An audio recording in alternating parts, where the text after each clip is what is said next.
Oke, Assalamualaikum warahmatullahi wabarakatuh. Selamat pagi teman-teman kelas 7E. Semoga kita semua dalam keadaan sehat, jasmani dan rohani dalam pelajaran PPKN pada kali ini. Kita sudah memasuki bab 2. Nah, sebelum kita memasuki materi, ada baiknya kita berdoa dulu. Berdoa menurut keyakinan dan agamanya masing-masing, berdoa di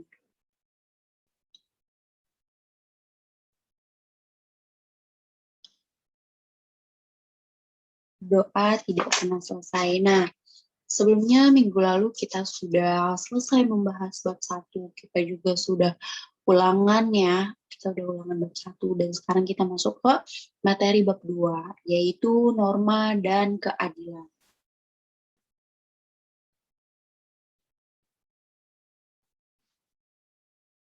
Norma dan keadilan di sini ada 3 sub.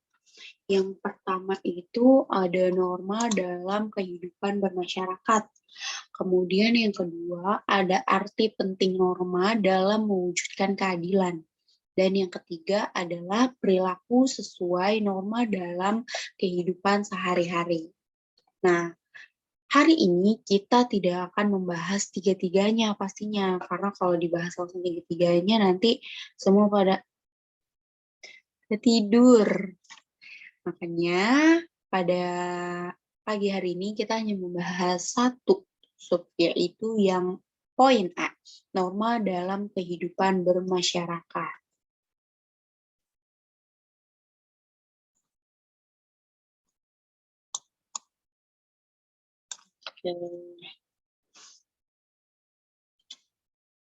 Nah, Aristoteles. Teman-teman tahu nggak Aristoteles itu siapa? Aristoteles itu merupakan seorang ahli filsafat.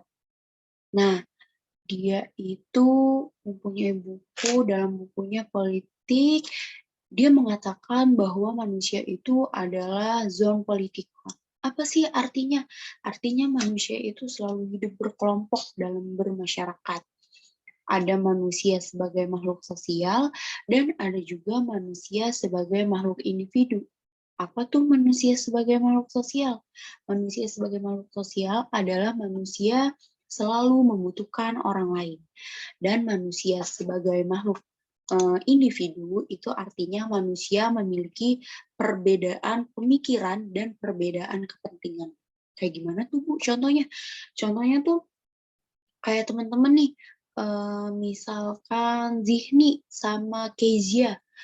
Zihni sama Kezia itu pasti mempunyai perbedaan pemikiran, mempunyai perbedaan kepentingan. Zihni kalau sore harus les bahasa Inggris. Oh, Keisha enggak. Kalau Keisha sore itu jadwalnya Kezia les matematika gitu. Nah, itu tandanya makhluk individu itu mempunyai kepentingan-kepentingan yang berbeda. Sedangkan kalau manusia sebagai makhluk sosial itu manusia selalu membutuhkan orang lain dimanapun kalian berada dan siapapun.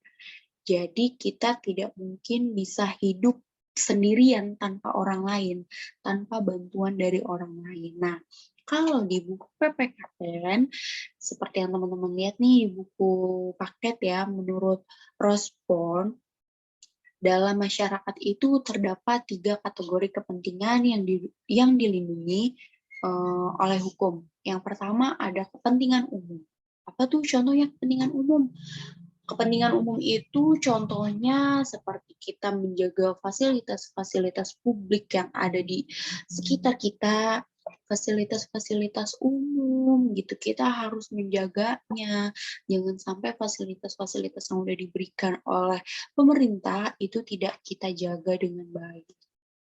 Lalu yang kedua, ada kepentingan masyarakat. Nah, kepentingan masyarakat itu contohnya apa?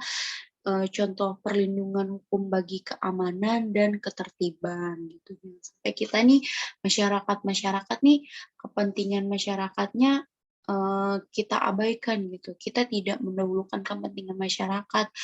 Misalkan nanti dikit-dikit kita ribut atau dikit-dikit kita berantem gitu. Apalagi di lingkungan sekitar tuh biasanya rentan banget gitu sama konflik-konflik kecil sehingga menimbulkan kegaduhan.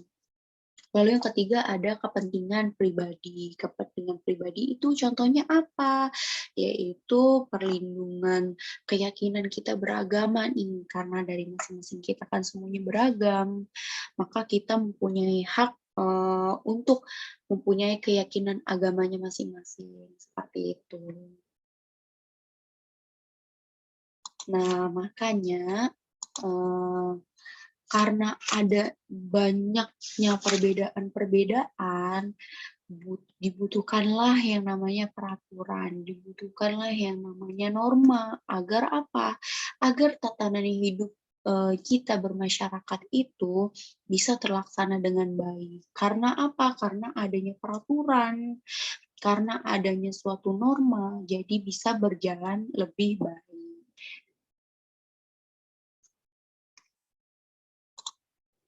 Nah, apa yang kamu pikirkan setelah melihat kemacetan seperti ini? Jangan sampai teman-teman berpikiran bahwa, wah, ini macet nih gara-gara pemerintah. Gimana sih pemerintah? Kok Jakarta bisa macet? Gimana sih pemerintah nih? Kok jalanan bisa padat kayak gini? Pasti pemerintahnya nggak benar atau segala macam. Coba balik lagi teman-teman lihat di sini. Ada jalanan busway. Di dalamnya dipakai sama busway doang nggak? Ada mobil pribadi, ada taksi, ada kendaraan bermotor. Padahal dalam undang-undang sudah jelas bahwa yang boleh melintas di jalanan tersebut itu hanya busway. Tapi karena ulah manusia melakukan suatu pelanggaran yang harusnya itu dilewati oleh mobil busway aja, tapi dilewati oleh mobil-mobil lainnya, maka terjadi kemacetan. Itu karena apa? Karena manusia tidak paham, karena manusia tidak tahu peraturan gitu. Peraturan yang dilanggar itu menyebabkan suatu konflik. Apa tuh konflik kayak ini? Kemacetan gitu. Jadi ada sebab akibat kenapa kemacetan bisa terjadi gitu. Banyaknya yang menggunakan mobil-mobil pribadi gitu. Padahal pemerintah sudah menyiapkan banyak angkutan umum seperti itu. Makanya perlu adanya norma-norma dan aturan untuk tatanan kehidupan bermasyarakat agar lebih baik lagi. Lalu setelah ada norma, ada peraturan, itu kita wajib banget mengetahuinya gitu, agar jangan sampai peraturan yang sudah dibuat hanya dibaca aja, tapi tidak dipahami dengan baik. Sekarang kita masuk ke norma. Nah, jadi norma itu apa sih, Bu? Norma itu adalah kaidah atau aturan atau ketentuan yang mengatur kehidupan masyarakat yang digunakan sebagai panduan, tatanan, dan pengendali tingkah laku. Apa aja sih contohnya? Nah, macam-macam norma dan sanksinya. Ada norma kesusilaan, ada norma kesopanan, ada norma agama, dan ada norma hukum. Teman-teman bisa lihat di buku PPKN, di situ lengkap banget beserta contoh-contoh dan sanksi-sanksinya. Bisa kita lihat nih, gambar di norma kesusilaan itu ada gambar apa, di norma kesopanan gambarnya seperti apa, norma agama, dan norma hukum. Kita akan membahasnya satu persatu. Nah, yang pertama nih, ada norma kesusilaan. Apa sih norma kesusilaan? Norma kesusilaan adalah peraturan hidup yang bersumber dari suara hati manusia. Apa contohnya dan sanksinya ya? Coba kalau misalkan teman-teman ada yang tahu, boleh dicatat di buku tulis, kemudian kirim ke ibu, nanti akan ibu lihat. Oke. Nah, di sini contoh gambarnya apa tuh? Dilarang mencontek. Dia lagi ujian, dilarang mencontek. Tapi pasti ada aja murid yang ketika ujian itu mencontek. Nah, itu salah satu pelanggaran dari norma kesusilaan. Lalu apalagi Bu contohnya? Contohnya ketika nih teman-teman waktu SD atau sekarang nih SMP belum, tapi SMP belum sempat tatap muka ya. Contohnya SD deh. Contoh SD pasti selama 6 tahun pasti teman-teman pernah yang namanya kehilangan pulpen, kehilangan pensil, kehilangan penghapus. Coba misalkan itu teman-teman nih dari salah satu teman-teman ada yang ngambil. Terus teman-teman kayak dalam hati, oh iya, gue ngambil pulpen dia ya. Nanti dia nulisnya pakai apa kalau pulpennya gue ambil gitu. Itu dari suara hati teman-teman sumbernya itu. Jadi ketika ujian juga, ketika teman-teman ingin mencontek, itu ada hasrat ingin mencontek tuh dari diri sendiri, dari suara hati teman-teman sendiri. Padahal kalau teman-teman ujian itu pada hakikatnya tidak boleh mencontek, ya kan, seperti yang teman-teman sudah tahu. Lalu kalau sudah seperti itu sanksinya gimana Bu, gitu kan. Sanksinya itu penyesalan dari teman-teman sendiri. Ketika teman-teman ngambil pulpen temannya nih, terus dalam hati teman-teman ngomong gini, merasa bersalah, ya pulpennya dia gue ambil, gue jadi kasihan deh sama dia, dia jadi nggak bisa nulis gitu. Nah, ada penyesalan tersendiri dari teman-teman akibat perilaku yang udah teman-teman lakukan gitu kan. Jadi jangan sampai teman-teman melakukan pelanggaran norma-norma kesusilaan seperti yang sudah teman-teman pelajari di buku PPKN. Teman-teman ketika ujian itu dibiasakan mempunyai sifat jujur dalam diri teman-teman, karena itu akan menjadi kebiasaan terus-menerus. Kalau teman-teman sudah sekali mencontek, nanti teman-teman akan terus mencontek, karena itu udah dari hati teman-teman. Jadi setiap ujian tuh bawaannya pengen nyontek terus. Coba teman-teman mikir deh, pas lagi nyontek, oh iya, temen gue kan belajar ya, kok gue tega sih contek jawabannya gitu. Besokannya teman-teman jadi belajar. Nah, itu sanksi dari norma kesusilaan. Lalu yang kedua ada norma kesopanan. Norma kesopanan adalah peraturan hidup yang bersumber dari pergaulan hidup manusia. Ada yang bisa menyebutkan contohnya dan sanksinya boleh ditulis di buku catatan PPKN, kemudian difoto dan dikirim ke saya. Sekarang kita bahas nih, apa contohnya norma kesopanan seperti yang sudah teman-teman lihat nih gambarnya. Betul, salim dulu sebelum berangkat sekolah, sebelum kita keluar rumah, ada baiknya kita berpamitan dengan kedua orang tua kita atau dengan seseorang yang lebih tua yang berada di dalam rumah kita, agar jika terjadi sesuatu di luar gitu, orang rumah tuh tahu, teman-teman, orang rumah tuh tahu harus menghubungi siapa ketika teman-teman keluar, pamit nih pagi-pagi ibu, Kezia mau ke sekolah gitu. Nah, yang muda harus menghormati yang tua. Itu bukan hanya di dalam rumah aja, tetapi berlaku juga di luar rumah. Di mana? Di sekolah, di mana lagi? Di lingkungan yang lainnya. Kemudian berangkat sekolah berpamitan, memakai pakaian yang rapi.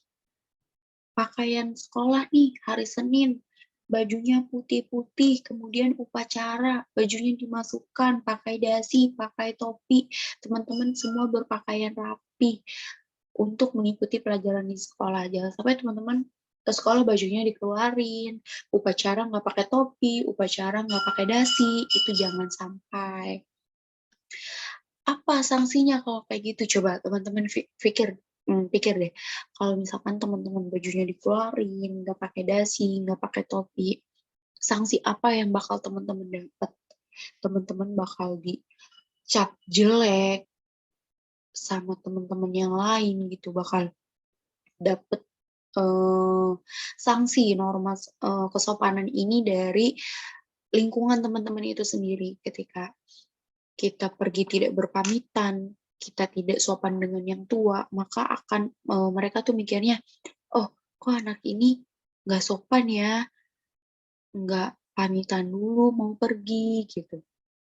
Terus sama teman-teman bajunya dikeluarin, ih kok dia nggak taat peraturan ya, kok dia nggak rapi bajunya ya, kayak anak bandel gitu. Bajunya dikeluarin, karena harusnya kan baju sekolah itu dimasukin, karena kita mau upacara.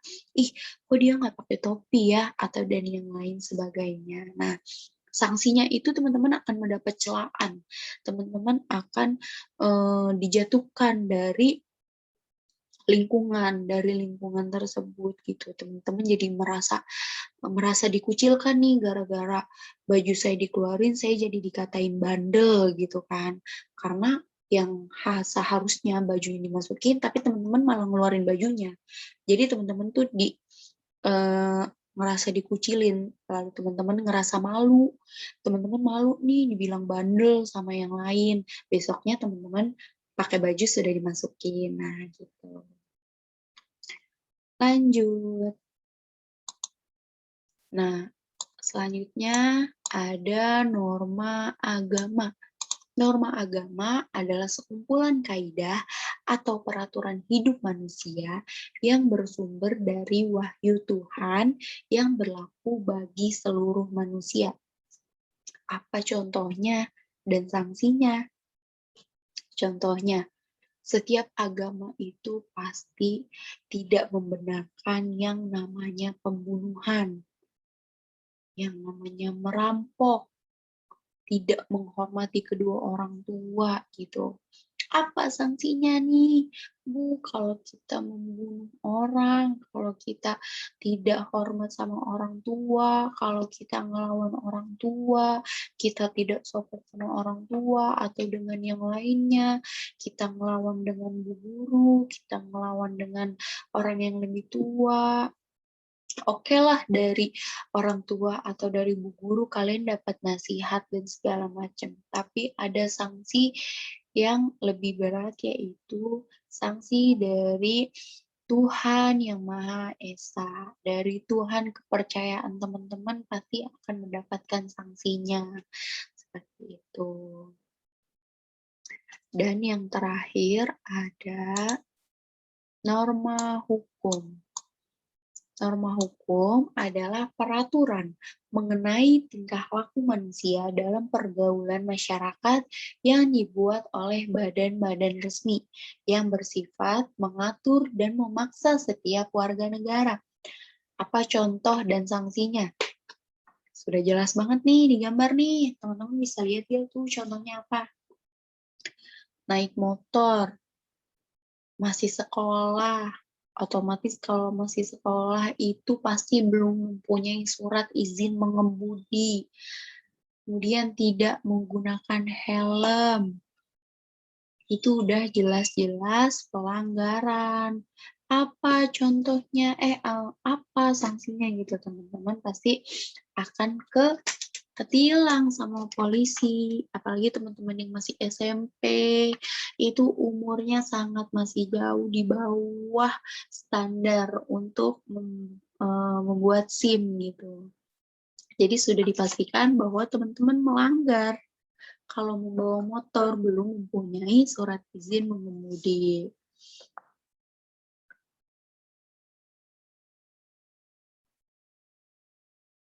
Contohnya lagi, perintah bagi pengendara motor menggunakan apa tuh, menggunakan helm. Udah mana enggak punya SIM, enggak pakai helm, naik motornya bertiga. Aduh teman-teman, itu benar-benar udah paket komplit pelanggaran norma hukum gitu kan. Apa dendanya? Dendanya nanti bisa dikenakan pasal-pasal yang berlaku. Contohnya itu ada ketentuan pasal 281 Undang-Undang Nomor 22 Tahun 2009 tentang lalu lintas dan angkutan jalan. Nah, di situ dikatakan setiap orang yang mengemudikan kendaraan bermotor di jalan yang tidak memiliki SIM dipidana kurungan paling lama 4 bulan atau denda paling banyak 1 juta rupiah. Gitu. Maka jangan sampai teman-teman belum mempunyai SIM tapi udah jalan ke sana ke sini menggunakan motor gitu.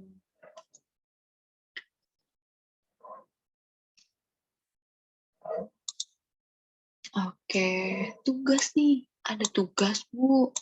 Ada tugas pertemuan kita pada kali ini adalah teman-teman merangkum bab 2 tentang norma dan keadilan.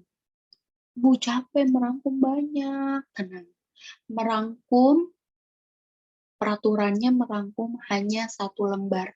Tidak boleh lebih dari 1 lembar merangkum bab 2-nya. Bu, 1 lembar emang cukup? Poin-poinnya aja. Yang penting-pentingnya aja yang teman-teman tulis. Seperti tadi yang norma-norma sudah disebutkan. Jadi teman-teman merangkum bab 2 hanya 1 lembar saja. Kemudian ditulis di buku PPKN dan difoto. Kirim ke Google Classroom atau boleh juga di WA saya. Itu paling lambat sampai dengan jam 8 malam. Oke, minggu depan kita akan pertemuan Google Meet untuk membahas poin B. Sudah ingat tadi poin B-nya apa? Arti penting norma dalam mewujudkan keadilan. Oke, jika ada yang ingin ditanyakan mengenai materi yang sudah dijelaskan ataupun mengenai tugas, bisa tanyakan ke saya melalui WA.